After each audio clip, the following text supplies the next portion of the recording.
नमस्कार. Khanapur live news पोर्टलमध्ये स्वागत. मी पिराजी कुराडे, पत्रकार तथा खानापूर लाईव्ह न्यूजचे संपादक व चापगाव सरकारी हायर प्राथमिक मराठी शाळेचा माजी विद्यार्थी. चापगाव सरकारी हायर प्राथमिक मराठी शाळेच्या 1 फेब्रुवारी 2026 रोजी स्थापना दिन अर्थात 100 वर्ष पूर्ण झाली. या अनुषंगाने नुकताच मी माझी आठवणीचे विश्व नावाची एक स्मरणिका विशेषांक प्रकाशित केला. या विशेषांकाला उत्तम प्रतिसाद मिळाला. आतापर्यंत जवळपास 500हून अधिक अंक स्वखुशीने या ठिकाणी वाचकांनी स्वीकारलेले आहेत, माझी विद्यार्थ्यांनी स्वीकारलेले आहेत. या स्मरणिकेसाठी ज्यांनी ज्यांनी मला ज्ञात अज्ञात लोकांनी सहकार्य केलं, जाहिरातदारांनी सहकार्य केलं, लेख देखून मला सहकार्य केलं, त्या सर्वांचे मी संपादकीय नात्याने त्यांचे मनपूर्वक आभारी आहोत. एकंदरीत आठवणीचे विश्व नावाची ही स्मरणिका मी प्रकाशित करण्यामागे माझा कोणताही राजकीय स्वार्थ अथवा राजकीय हेतू नव्हता. एकंदरीत ही स्मरणिका करण्यामागे मी एक पत्रकार आहे. माझ्या लाईव्हच्या माध्यमातून माझं एक कर्तव्य आणि या शाळेच्या जुन्या आठवणी, माझ्या स्मरणातल्या आठवणी जनतेपर्यंत पोहोचवण्यासाठी मी केलेला एक हट्टहास आहे. परंतु या हट्टहासामागे काही राजकारण देखील थोडंसं आडवं आलेलंच आहे. एकंदरीत या शाळेचा शतक महोत्सव कार्यक्रम करण्यासाठी गेली 10 वर्ष मी सातत्याने प्रयत्न करत आहोत. 10 वर्षापासून या शाळेमध्ये दरवर्षी वेगवेगळे उपक्रम राबवून शताब्दी महोत्सव सोहळा साजरा करण्याच्या दृष्टिकोनातून अनेक उपक्रम राबवण्याचा प्रयत्न केला. आजी माझी विद्यार्थ्यांना गोळा करून या शतक महोत्सव वर्षासंदर्भातली जी अधिक माहिती आहे, जे महत्त्व आहे ते माझी विद्यार्थ्यांपर्यंत पोहोचवण्यासाठी मी व्हॉट्सअपच्या माध्यमातून वैयक्तिक भेटीगाठीकडून केलं.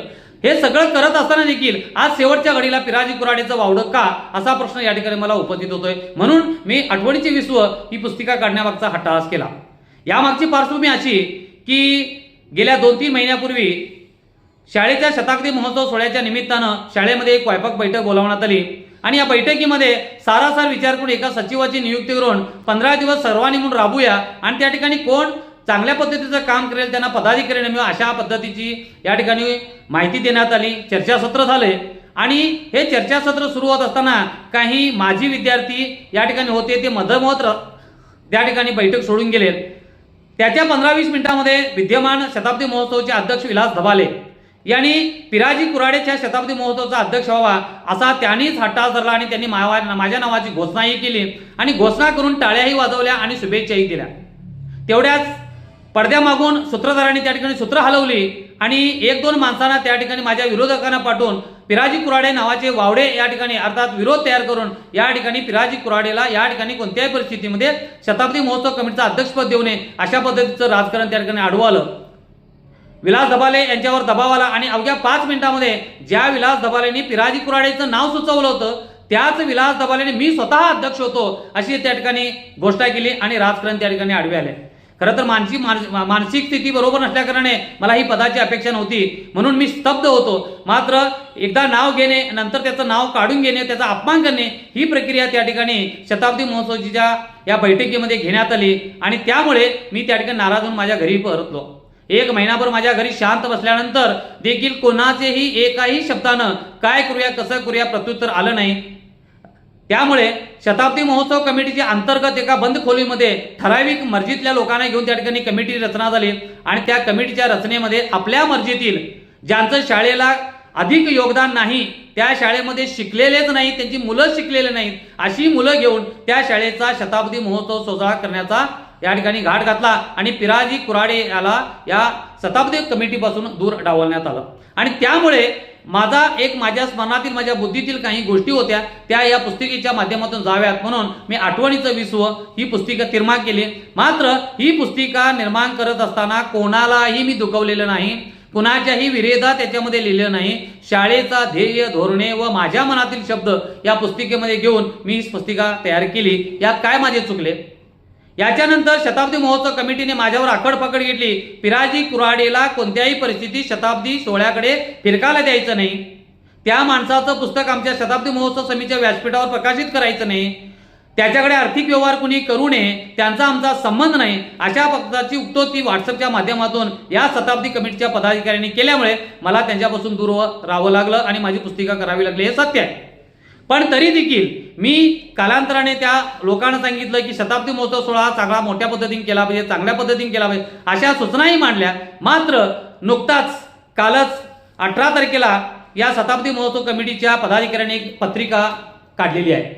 ही शताब्दी सोहळा समिती शताब्दीच्या कार्यक्रमाची 25 व 26 तारखेला हा शताब्दी महोत्सव सोहळा करण्याचा निर्णय त्यांनी घेतला, आनंदाची बाब आहे. मात्र या ठिकाणी ज्या व्यक्तीनं या शताब्दी महोत्सवाचा पहिला शब्द शतक महोत्सव हा तुमच्यासमोर मांडला, त्याच पिराजी कुऱ्हाडेचं नाव या पत्रिकेत घ्यायला काय चुकलं? काय एवढी घोडीमारी पिराजी कुऱ्हाडेने केली आहे? एकंदरीत मी समाजाला, माजी विद्यार्थ्यांना या माध्यमातून सांगू इच्छितो की मी कोणत्याही प्रकारचं राजकारण येऊ नये या संदर्भात मी अनेक वेळा कटाक्षानं प्रयत्न केला. मात्र या लोकांनी आपले दात दाखवलेच. त्यामुळे या शताब्दी जो 16, 25, 26 तारखेला होणार आहे या सोहळ्याला माझा विरोध नाही. मात्र या ठिकाणी जे राजकारण शिस्त आहे हे समाजापर्यंत, माजी विद्यार्थ्यापर्यंत पोहोचवण्याचं माझं काम आहे. आणि म्हणून मी आज सकाळीच एक कविता शेर अभी जिंदा है या मतळ्याखाली व्हॉट्सअपवर मी फिरवलेली आहे. उद्या परवापासून या शाळेच्या कारामती, शाळा दुरुस्ती करण्यापासून नियोजनापर्यंत त्या ठिकाणी कसा मनमानी कारभार चालू आहे, शाळेच्या कौलापासून, शाळेच्या लाकडापासून, शाळेच्या फरशीपासूनचे काम आणि गेल्या 10 वर्षामध्ये मंजूर झालेली केलेली विकास कामाचा कोणता लेखाजोखा या SDMC व शताब्दी कमिटी राखून ठेवला आहे याचा लेखाजोखा मी या ठिकाणी उद्या परवाच्या व्हॉट्सअपच्या व्हिडिओच्या माध्यमातून तुमच्या समोर आणील. या शंकाने मला शताब्दी महोत्सव कार्यक्रमाला माझा विरोध नाही. मग या ठिकाणी जे वाकड्या नजरेनं या ठिकाणी माझ्याबाबत आकडपाकड करणारे त्या शताब्दी महोत्सव कमिटीमध्ये असतील किंवा शाळा व्यवस्थापन कमिटीमध्ये जे व्यक्ती आहेत त्या व्यक्तींच्या वागण्यामुळे मला हा निर्णय घ्यावा लागत आहे. त्यामुळे माझं याच्यातून काही चुकत असेल तर माफ करा. मात्र सत्य मी समोर आणून या ठिकाणी जनतेसमोर माझे विचार मांडण्याचा प्रयत्न करत आहे. तेव्हा माझी विद्यार्थी मित्रांनो, ह्या पत्रिकेमध्ये कोणत्याही प्रकारे माझं नाव घेण्यास या लोकांनी दुरापास्त केलेला आहे. त्यामुळे या कार्यक्रमातील जो हेतू आहे तो त्यांनी मनमानीप्रमाणे चालू दिला आहे आणि या संदर्भातल्या काही गोष्टी उद्या परवाच्या माझ्या व्हिडिओच्या माध्यमातून प्रकाशित होतील या शंकात नाही. तोपर्यंत मी वाट पहा.